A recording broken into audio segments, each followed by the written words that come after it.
삼국지에서 서로를 디스하거나 비꼴 때 쓰는 표현 중 왕망 같은 놈이란 표현이 자주 보입니다. 심지어 조선왕조실록에서도 동탁과 세트로 언급되는 인물이기도 하죠. 이처럼 전근대 동양에선 역적의 대명사로 망탁주의의 첫 스타트를 끄는 인물이었지만 오늘날은 실패한 개혁가 이상주의자라는 평가도 받고 있는데요. 대체 그의 정체는 무엇일까요? 특이한 반역자 왕망에 대한 이야기 지금 시작합니다. 그는 전한말 황태후 왕정군의 조카로 외척 가문이지만 아버지를 일찍 잃어 사실상 친척들 사이에서 존재감이 없었습니다. 그러나 그는 원망하지 않고 오히려 가문의 수장이자 큰아버지 왕봉을 정성껏 돌봤죠. 옷도 안 갈아입으며 곁에서 정성껏 왕봉을 간호하고 다른 외척들과 달리 청렴하고 성실한 태도로 일관합니다. 그러자 그에 대한 평판이 높아지고 왕봉의 추천으로 24살의 사성교일한 벼슬로 관직에 진출, 30살엔 신도우에 봉해져 중앙정계에서 서서히 부각되죠.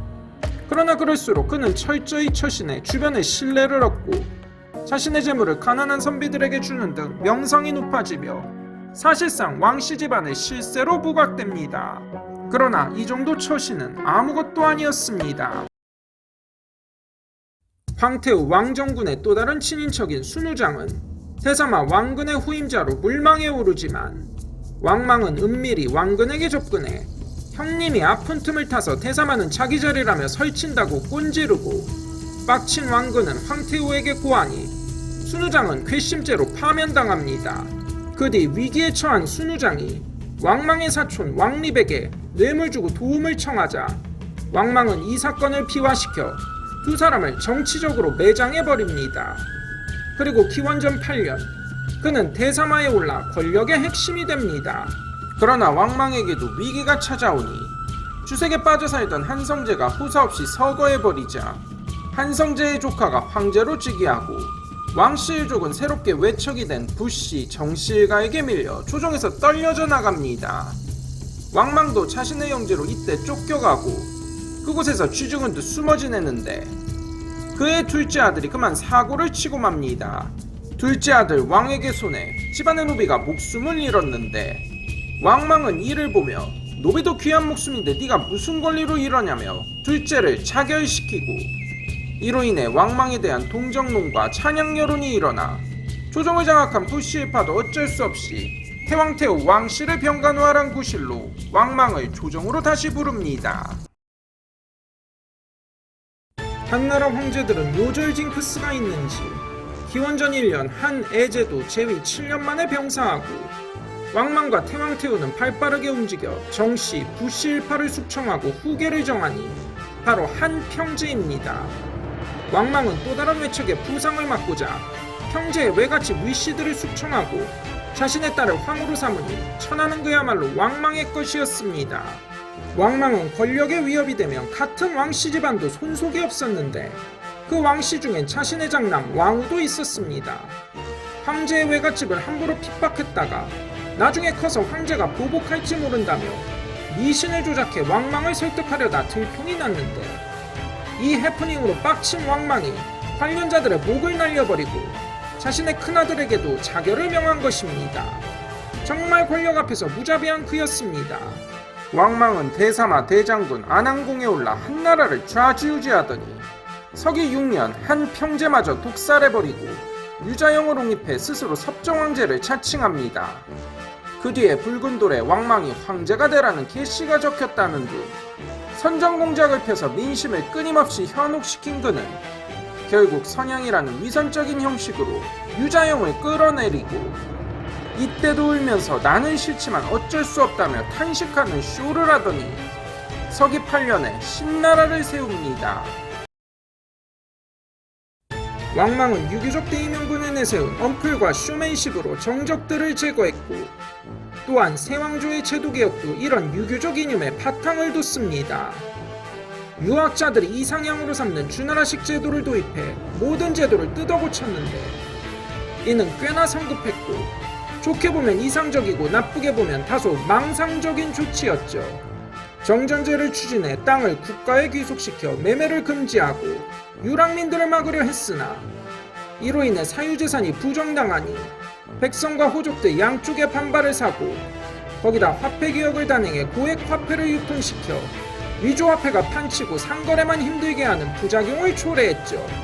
거기다 쓸데없이 관직명과 지역명칭을 자꾸만 변경해 공무원들만 오지게 피곤하게 만들고 공무원은 국가에 봉사하는 직이라며 월급을 없애버리니 생계형 비리가 판을 치기 시작했습니다. 국내 정치가 엉망이면 불만을 밖으로 돌리는 게 망테크 타는 정치인들의 전형적인 패턴이죠. 흉노원정을 추진하지만 대실패하고 중화사상에 과몰입해 괜시리 이웃나라를 얕잡아보며 하대를 하는데 대표적으로 동쪽의 고구려에게 시비를 터서 고구려 왕을 후작으로 강등하고 하구려라 부르라는 찌질한 드립을 쳐서 빡친 고구려 전사들에게 처절한 응징을 당하게 됩니다. 그 밖에 서역 국가들의 숱한 어그로를 끄니 내치가 무너지고 국방이 무너지고 나라가 엉망이 됩니다. 결국 왕망의 계속된 실정과 개혁 실패로 전국 각지에서 반란이 일어나고 그중 호족의 지지를 얻은 한나라 황실의 후손 유수가 곤양에서 1만 군사로 왕망의 40만 대군을 박살내며 장안으로 진격합니다. 그 와중에도 왕망은 대책이랍시고 하늘에 고글하며 재를 올리는 식의 어처구니 없는 행동만 거듭하더니 서기 23년 결국 한나라 부흥군이 장안에 입성. 왕망은 성남 군사들과 민중들에게 문자 그대로 아주 갈려나가 버리고 그의 왕조는 15년 만에 종말을 고합니다. 그는 황제로서도 개혁가로서도 그리고 심지어 가장으로서도 실패했습니다. 그러나 역대 왕조의 창업자들이 모두 찬탈자고 교활한 정치꾼이란 점과 왕족의 창 과정에서 수많은 도청과 미신이 판을 친다는 점을 보면 왕망이 그들과 달리 실패했던 점 때문에 역적이며 사입이라 규정하는 건 너무 단순한 평가가 아닐까 하는 생각이 듭니다. 그가 보여준 진짜 교훈은 현실을 외면하고 자신이 맹신하는 이상을 끼워 맞춘 개혁이 얼마나 위험천만한지, 간판과 거칠함만 바꾼다고 새로운 세상이 만들어지는 게 아니란 걸 보여줍니다. 결국 그는 준비되지 않은 상태로 권력에 대한 욕심이 앞서 역사의 무대에 올랐으니 결국 준엄한 심판을 받게 된 것입니다. 준비되지 않은 절대 권력의 말로를 보여준 왕망의 일생이었습니다. 이만 마치겠습니다. 시청해주셔서 감사합니다. 드라마나 영화에선 빌런 하나쯤 있기 마련인데 삼국지도 마찬가지로 대표적으로 조조와 동탁이 있습니다. 그러나 조조가 매력적인 악역이며 입체적인 캐릭터라면 동탁은 그야말로 전설에나 나올 법한 악마 그 자체입니다. 연희 말고 정사삼국지를 기준으로 봐도 말이죠. 역사 속에서도 무지막지한 악마성과 막장성을 보인 동탁에 대한 일대기 지금 시작합니다. 동탁은 지금의 깐수성인 농서군 임조 출신으로 이민족들의 침략이 잦은 변경에 살아서인지 완력이 강하고 궁술에 능했다 합니다. 그로 인해 그 당시 변경에서 장교를 충당하는 제도인 양가자를 통해 장교가 되어 반란을 일으킨 강족들을 토벌하는 등 나름 크고 작은 전공을 세워 직업군인으로 어느 정도 자리매김합니다. 그러나 그는 승진을 거듭하며 점차 오만방자해지고 잔꾀만 부리는 데다 지위가 높아질수록 영 전적이 신통치 않았습니다. 황건적의 난때 연전연패하고 그가 총사령관이 될 때는 패전을 거듭하는데 또 특이한 것이 황보숭이나 장훈 같은 총사령관 밑에선 그럭저럭 괜찮은 전과를 냈다는 것이죠. 요약하면 그는 총사령관 밑에서 부대를 지휘하는 대장으로서 몰라도 전선을 담당하는 총사령관으론 한계가 명확했습니다. 그럼에도 불구하고 그는 승승장구하는데 하나는 정치군인으로서의 능력과 양주방면의 전문가란 점 때문입니다. 일단 그는 강족들의 실상을 잘 알고 변방에서의 거듭된 전투로 전투력 높은 부하들을 밑에 두며 그들을 완전히 장악해 입지를 다집니다. 그는 또한 중앙정부가 엉망이란 점을 간파해 조정과 밀당을 하며 자기 부대를 절대 넘겨주지 않습니다. 이런 통탁의 위험성을 간파한 자들이 적지 않았고 암군인 영제도 재무부 장관 시켜줄 테니 군대 넘기고 상경하라 하지만 부하들이 자기를 너무 좋아해 곤란하다며 우기고 결국 때를 써서 자기 부하들을 지금의 산시성인 병주까지 데리고 갑니다. 서기 189년 병주목이 된 동탁은 조정이 혼돈의 카오스란 걸 알고 하동에 주둔하며 낙양을 노리는데 때마침 십상시 때려잡자며 대장군 하진이 상경을 명합니다. 동탁은 잽싸게 군대를 낙양 코앞까지 끌고 오고 놀란 하진은 사신을 보내 너무 가까이 오지 말라며 난리를 칩니다. 그러자 한 발 물러나 석양정에 주둔하다 십상시의 난으로 하진이 암살당하고 쫓겨온 소재와 진류왕을 호위해 자연스레 낙양에 입성합니다. 그렇게 마왕의 마수가 조정에 뻗치기 시작합니다. 그는 먼저 주인 없는 하진의 군대를 포섭하고 한편으론 자기 부하들을 밤에 내보내다 낮에 요란하게 들여오기를 반복하며 자신의 군대를 과장합니다. 또한 당시 수도 경비를 맡던 정원을 그의 부하 여포를 통해 암살해버리고 낙양의 군권을 완전히 장악합니다. 그 뒤 거리낄 게 없는 그는 소재를 폐위하고 진류왕을 세우니 그가 바로 한헌제입니다. 그 뒤 동탁은 삼국을 자처하며 정권을 장악하죠. 동탁은 처음에 그럴듯하게 정치를 합니다. 진범과 두무 등 황관에게 숙청당한 명사들을 복권하고 채용과 왕윤 등 명망 있는 인사들을 요직에 기용해 문벌 귀족들의 환심을 사죠. 심지어 자신에게 어그로를 끈 원소를 태수로 임명하고 조조에게도 자기 밑에 들어오라며 관직을 주고 꼬드깁니다. 여기까진 뭔가 개혁과 같은 느낌이지만 머지않아 혹시나가 역시나로 바뀌죠. 동탁의 군대는 걸핏하면 약탈과 사륙을 일삼고 심지어 본인도 이것을 부추깁니다. 부하들이 멀쩡한 마을 하나를 통째로 박살내고 도적을 작살냈다며 자랑질을 하자 그걸 말리긴커녕 잘했다며 상을 내립니다. 거기다 본인도 툭하면 폭력과 악행을 일삼으니 민심과 여론은 나락이 됩니다. 게다가 잘 알려지지 않은 희대의 뻘짓도 하는데 바로 화폐개혁을 주도한 것입니다.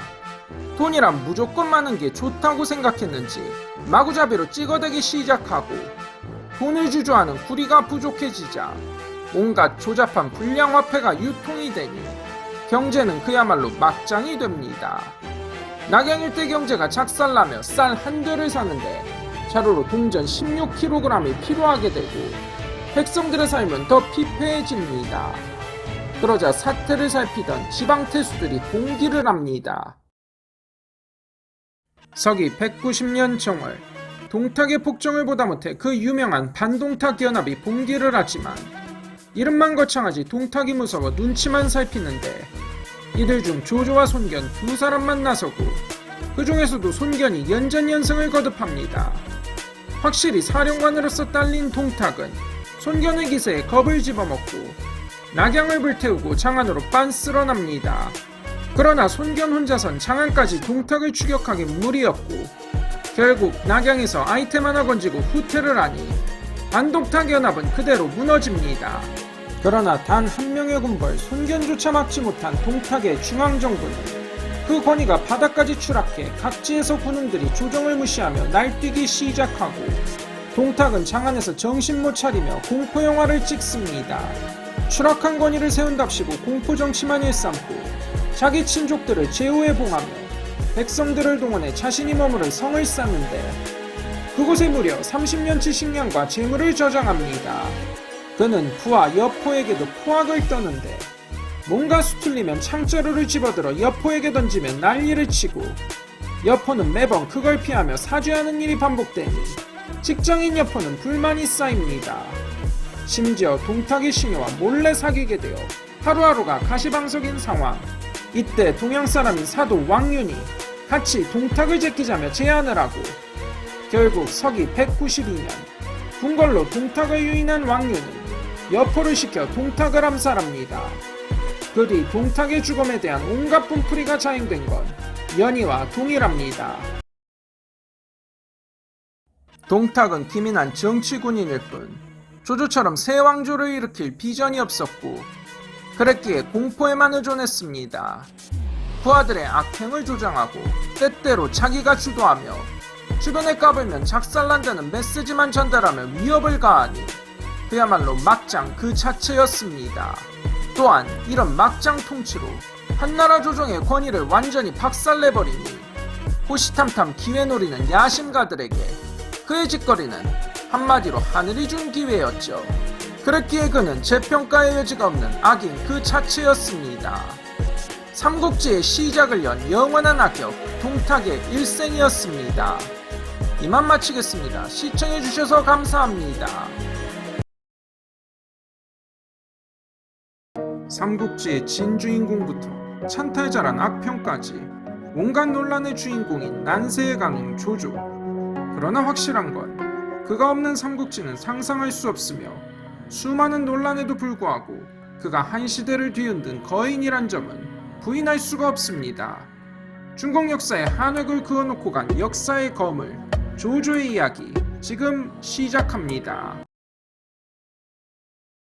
한나라 승상 조참의 후예란 썰에 진위 여부하는 별개로 분명한 사실은 그의 양할아버지는 환관 조등이고 아버진 그의 양자 조승입니다. 유력 환관인 양할아버지 덕에 조조는 유복한 생활과 상당한 권세를 누렸으며 어릴 때부터 총명하다는 소리를 들어 기대를 모으지만 집안 아저씨를 골탕 먹이는 등 온갖 말썽을 부리며 품행이 별로 좋지 않았고 청류파에겐 증오의 대상인 환관 집안 출신이니 더더욱 평판이 좋지 않았죠. 문제는 당대 인재 선발 제도가 추천제였는데 이것은 명사들의 평판과 추천에 의한 것이었고 그 당시 명사란 청류파 지식층들이니 조조의 관직 진출이 정상적으로 힘들다는 게 문제입니다. 이러면 삐딱선을 타서 하라비 권세를 배경으로 막 나가거나 좌절의 방구석 페인이 되는 게 흔한 루트였지만 조조는 그 흔한 루트를 탈피하고 오히려 환관에 대한 적대적인 태도를 취합니다. 그러다 보니 하옹, 교연 등 조조를 높게 평가하는 명사들이 등장하기 시작하고 이들을 통해 소개받은 평론가 허수에게 시세의 능신, 난세의 가능이란 평가를 얻습니다. 그러나 이 평가에서 보듯 허수 본인은 조조에게 마냥 호의적이진 않았지만 시대가 인물을 만든다는 점에선 적절한 평이었죠. 이렇게 조조는 자신의 스펙을 만들지만 이런 청류파 지식층에 질려서였을까? 훗날 명사들에 대한 가혹한 면모가 이때 싹 트지 않았을까 추측해봅니다.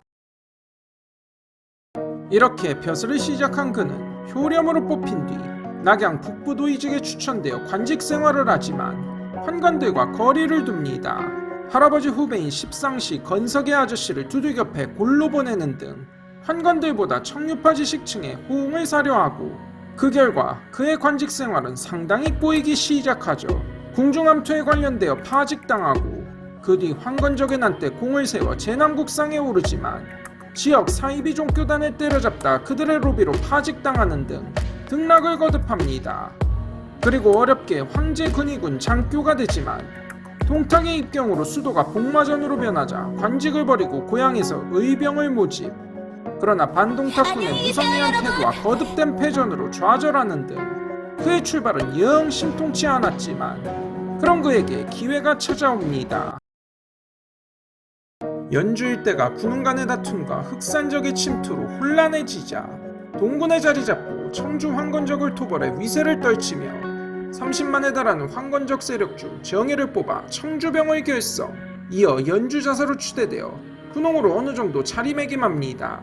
그러나 군웅 알고로 연주 주변의 상황은 녹록치 않았고 거기에 대형 참사가 터집니다. 서기 193년 조조의 아버지가 서주목 도겸에게 척살당하는 사건이 터지고 분노한 조조가 서주를 칩니다. 그리고 서주에서 대참사가 벌어집니다. 자치 통감에 따르면 하비국 일대에서 도겸을 격파한 뒤 수십만 백성이 참변을 당해 강물의 흐름이 막혔다거나 어느 고을에서 강력한 저항에 부딪히자 다른 주변 주민들에게 분풀이를 해 여러 마을의 주민과 가축들이 참변을 당했다는 끔찍한 기록이 있습니다. 절대 정당화할 수 없지만 후태여 이런 일이 터진 그 근원을 따지면 당시엔 부모에 대한 복수를 효로 여기는 풍조가 있었고 당대에도 부모를 위한 복수극이 수없이 펼쳐지는 일이 많았다고 합니다. 당대엔 효를 추구하는 행동을 오버해서 보여주는 게 하나의 유행인 만큼 복수도 일종의 사회정의로 통하는 시대였고 이를 행하지 않으면 오히려 불효로 간주되었습니다. 그러나 복수의 대상에 애먼 사람들이 걸려드는 건 다른 문제였고, 특히나 이런 학살은 현대는 물론 당대에도 인정할 수 없는 악행이었죠. 그 결과 그에브와 진국마저 등을 돌리며 여포를 끌어들이니 조조는 연주에 대다수 거점을 잃고 악정고투 끝에 수복하지만 물자와 병력을 상당히 낭비하고 맙니다. 그러나 이런 잔혹한 조조에게 또 한 번 더 기회가 찾아옵니다. 동탁사 후 여포를 몰아낸 이각 곽사의 횡포를 피하고자 헌제는 탈출을 감행해 낙양에 이릅니다. 각지에서 구호물자를 조달하지만 역시나 가장 시급한 건 보디가드였고, 해서 가까운 데 있는 원소와 조조에게 근황병을 끌고 오라며 어명을 내리지만 헌제를 동탁이 세운 괴뢰 정도로 여긴 원소는 이를 상큼하게 무시하고 오직 조조만이 달려옵니다. 서기 196년 헌제를 옹립하고 동시에 예주 허연으로 천도를 감행, 곧이어 둔전제를 시행해 식량을 확보해 허도를 안정시키니 이때부터 조조는 천자를 끼며 제후들을 호령하고 여포, 원술 등을 멸하며 위세를 떨치지만 서기 200년 화북의 패권을 장악하기 위해 넘어야 할 마지막 장벽, 원소와의 대결이 코앞에 닥칩니다. 하북을 제압한 당대 최강 군벌 원소, 그와 달리 동서남의 유력 군웅들과 대치 중인 데다 오랜 전쟁으로 피폐해진 허도의 조조, 더구나 헌제가 주도한 조조 암살 계획인 의대조 사건으로 한왕실 보호자라는 이미지에 타격까지 입어 명분까지 손상되니 원소는 이를 절호의 기회라 여기며 남쪽으로 진군하죠.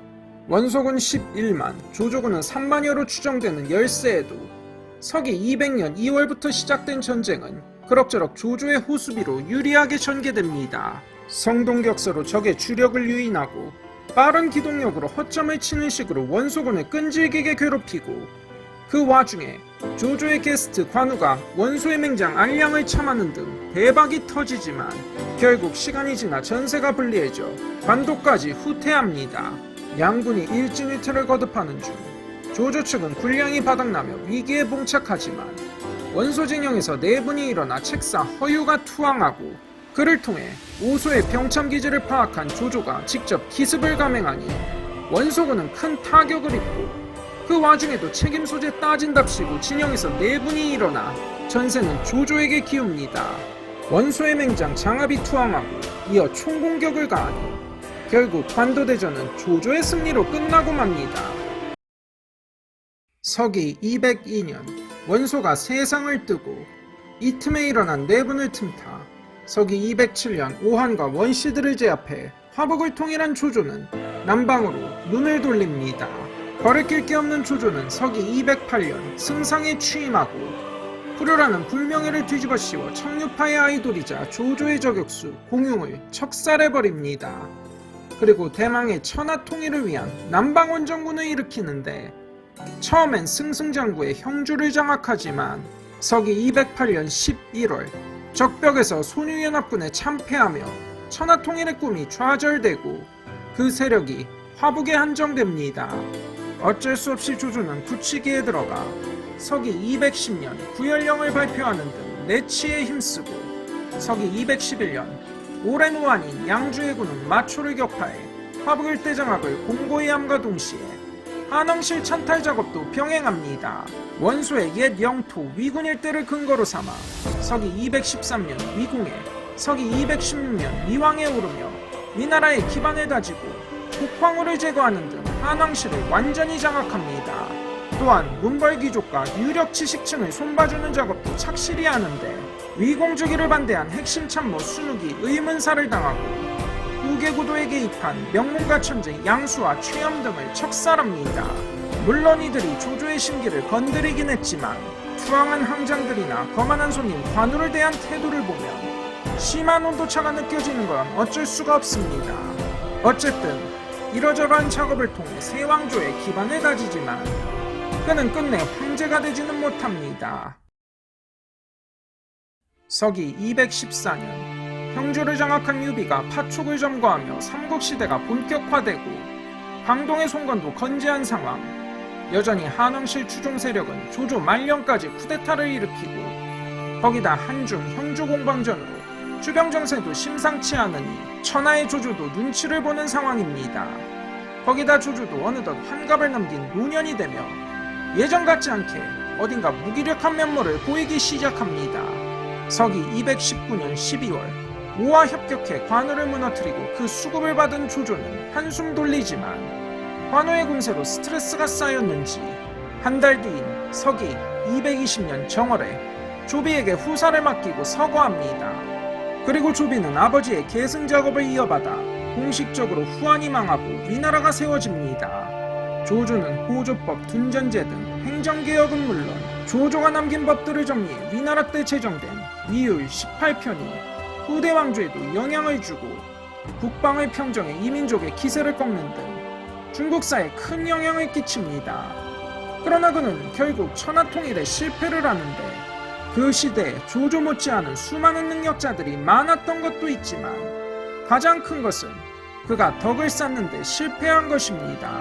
뭔가 상당히 추상적인 말이지만 조조란 이름하에 중국을 통일하기에 그는 너무 많은 적과 업보를 만들었고 그랬기에 숱한 반대 세력을 상대했으며 그에게 끝까지 저항한 유비는 이런 조조에 대한 반감을 에너지 삼아 조조의 천하통일을 좌절시키니 결국 또 다른 난세 삼국시대가 시작된 겁니다.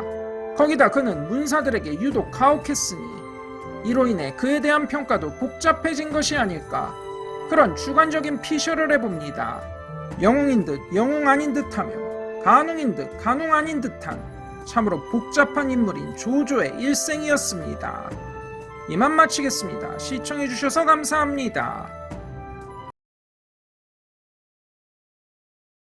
누가 봐도 평생 야심가로 살았던 조조와 달리 평생 조씨 사대를 섬겨 충성을 다했으며 매사 은인자 중했으나 또한 정변을 일으켜 국권을 장악하고 그 자손이 새 왕조를 세우는 기반을 마련한 찬탈자이기도 했으니 어찌 보면 조조보다도 더 섬뜩하기까지 합니다. 그 어둡고 깊은 속내를 간파하기 힘든 사마이에 대한 이야기 지금 시작합니다. 사마이는 한해군 5년 출신으로 그 조상은 정서장군을 지낸 사마균으로 5대에 걸친 명문가였으나 운 나쁘게 서기 179년에 태어나 유년기부터 후한말에 난세를 겪습니다. 오늘날로 치면 초딩 시절에 동탁의 전행과 반동탁군의 출현으로 고향 한해 일대가 초토화되는 데다 기껏 피신했던 낙양이 초토화되고 일가족이 몰래 탈출하다 동탁에게 잡히는 등 상당한 고난을 겪습니다. 다행히 위기를 넘긴 사마 가문은 피난 생활하다 고향에 돌아오지만 난세에 가는 조조가 자기 밑에 들어오라며 사마이를 쪼아대기 시작합니다. 진서 선제기에 따르면 쇠퇴하는 한나라에 대한 절의를 지키고자 거절했다 하지만 지랄하고 자빠쳤네. 다들 아시다시피 이것은 헛소리입니다. 서기 201년에 관도대전이 조조의 승리로 끝났으나 원소는 아직 건재한 상황. 거기다 고향 한해는 원소와 조조의 국경지대. 그랬기에 간보기를 시전한 겁니다. 23살의 사마이는 류마티스 걸렸다는 뻥을 치고 의심 많은 조조가 사람 보내 염탐을 하자 침대에 7년 동안 들어누운 척 꾀병 부린 이야기는 참으로 아름다운 미담이었죠. 그러다 조조가 원씨를 멸한 뒤 이번에 안 오면 제껴버린다는 협박을 가하고 대세가 결판나자 사마이는 서기 208년 못 이기는 척 명을 받듭니다. 그때 같은 시기에 한 청년도 세상에 나오는데 그 유명한 제갈량입니다. 그러나 입사하자마자 조직에 중추가 된 제갈량과는 다르게 사마이의 출세는 평범했는데 그도 그럴 게 조조의 기라성 같은 책사들에 비하면 애송이었고 7년간 간보기를 시전한 데다 난고상을 가진 사마이가 여러모로 미덥지 않았고 형 사마랑이 고위직에 있는데 동생도 요직에 앉히게 되면 사마 가문의 힘이 너무 강해지니 이런저런 사정으로 그저 조조 밑에서 평범한 문관 1인이 됩니다. 그러자 사마이는 조비에게 접근하며 훗날을 기약합니다. 조비의 가정교사로 시작해 신뢰를 쌓고 맡은 바 직분에 충실해 때를 기다리니 세월이 지나 조조의 뒤를 이은 조비가 황제에 올라 위나라를 세우며 사마이는 고속 승진을 거듭합니다. 어사중승이 되고 그 다음에 시중 상서자복야로 승진, 조비는 군사적인 면에서도 사마이를 높이 평가해 묵은 대장군의 삼아 허창에 배치하고 대오나라 전선의 배후를 맡깁니다. 짐이 동쪽에 있을 때 그대가 서쪽을 맡고 짐이 서쪽에 있을 때 그대가 동쪽을 맡으시오. 이렇게 사마이에 대한 조비의 신뢰는 한 고조가 소화대하듯 유비가 제갈량대하듯 했으나 먼 훗날에 결국 그 꼴이 나고 말죠. 어쨌든 조비의 신뢰를 받은 그는 조비가 서거할 때 진군, 조진 등과 고명대신이 되고 표기장군이 되어 완성에 주둔하는 형주방면 사령관이 됩니다. 사마이의 군경력은 초기 아닌 형주방면 오나라 전선에서 시작됐는데 당연하게도 대활약합니다. 조비사후 제갈근 장패의 침공을 격파하고 초계항장 맹달의 반란을 진압할 때 출격 후 16일 만에 맹달의 목을 날려버리는 등 우리가 삼국지에서 본 그 다음 활약을 거듭합니다. 다만 살짝 다른 것이 있다면 삼국지 연의를 보면 지구전과 수성의 달인처럼 보이지만 그는 본래 기습과 우회기동을 서슴없이 구사하는 전격전의 명수입니다. 그 신출귀물함과 스피드는 그야말로 만슈타인 뺨치는 수준입니다. 단 한 사람 예외가 있었다면 바로 숙명의 라이벌 제갈량입니다. 당대 위나라에서 야전에서 붙기 가장 싫은 상대 1순위였고 이는 그 사마이조차도 마찬가지입니다. 제갈량의 4차 북벌부터 대촉전선을 담당하고 서기 234년 제갈량은 이순항공의 요지 오장원을 점거해 수비만 하는 사마이를 압박하고 시간이 지날수록 그 사마이조차 스트레스를 받지만 불행히도 시간은 제갈량 편이 아니었고 결국 진중에서 병사하며 촉군이 후퇴하니 결과적으로 사마이의 명성은 드높아지고 그 공로로 퇴위가 됩니다. 서기 238년 단 한 번의 우회기동으로 요수를 건넌 사마이는 단숨에 요동의 공소년을 토벌하며 그의 명성은 더욱 높아지지만 이때 그는 잔혹함을 여지없이 보이니 요동의 장정들을 척살하고 그 시신을 모아 경관을 쌓아 본보기를 보이는 만행을 저지르죠. 또한 그의 승리를 달갑게 여기지 않는 사람이 있었으니 바로 위나라 황제 조예입니다. 위나라 군부는 보통 조씨, 하우씨에게 최고 지휘권을 주는데 오늘날로 치면 참모총장은 조씨 일족이 맡고 사단장과 군단장은 유능한 장군에게 맡기는 격이었죠. 그러나 조진, 조유, 하우상 등이 일찍 세상을 뜨고 그 빈자리에 들어간 사마이가 대활약을 하며 위세를 떨치니 조예는 그를 경계합니다. 이는 단순한 시기 질투가 아닌 조정의 세력 균형이 무너지는 문제. 사마이가 한신의 길을 갈지 조조의 길을 택할지는 알 수가 없기에 조예는 서거하기 전인 서기 238년 처음에 그를 고명대신에서 배제하고자 했지만 어린 왕조를 보자 할 종친 세력인 조상은 너무 형편없는 데다 사마이파 관료들의 압박으로 결국 마음을 바꿔 사마이 조상에게 어린 황제의 보좌를 맡깁니다. 조상은 처음에 겸손하게 처신하며 사마이를 태부로 삼고 존중하지만 한편으로 인사권을 장악한 뒤 자기 파벌을 요직에 앉히고 사마이의 아들 사마사가 지휘하는 황실근위대를 빼앗아버리는 등 사마이를 점차 배제합니다. 사마이는 물러나 때를 기다리고 그러다 조상일파가 급진적 개혁과 총나라 침공 실패로 보수파의 원성을 사고 어설픈 처신으로 민심이 나락이 되자 서기 249년 사마이는 정변을 일으켜 조상일파를 숙청해버립니다. 그리고 이렇게 사마이는 제2의 조조가 됩니다. 서기 251년 조상일파였던 왕릉의 난을 제압한 사마이는 또 한바탕 대숙청을 감행하고 조씨 종친들을 업성에 구금하며 철권 통치를 펴던 중 73세의 나이로 세상을 뜹니다. 끝까지 승상의 자규와 구속을 거부하며 다른 뜻이 없음을 보였으나 이미 위나라의 국권은 사마 가문의 것이었고 결국 그의 손자 사마염이 세왕조 진을 창업합니다. 사마이의 진심이 어디까지인지를 두고 말이 많지만 개인적으로 그의 아들과 손자의 행적을 보면 더 이상의 논쟁이 무의미하다는 생각이 듭니다. 그는 자신과 가문의 이익에 충실했으며 신하로서의 절제와 차중도 이를 위한 수단이었으며 때와 상황에 맞는 처신과 손익계산에 능했을 뿐 결코 자신을 희생하는 일은 없었습니다. 생존 기술을 터득하는 데 유용한 케이스일진 몰라도 그의 라이벌인 제갈량처럼 그 어떤 인간적인 감동과 매력을 느끼기엔 힘이 드니 그를 간교한 역적으로 여기는 건 어쩔 수 없을 듯합니다. 그의 후손이 만든 서진을 단명으로 이끌고 간 호위층들 보여준 보신주의와 타산적인 성향도 그가 남긴 영향력이 아니었을지 그런 주관적인 피셜을 해봅니다. 삼국지의 최후의 승자이며 뛰어난 능력자였으나 본받기가 참으로 멋이게 한 사마이의 일생이었습니다. 이만 마치겠습니다. 시청해주셔서 감사합니다.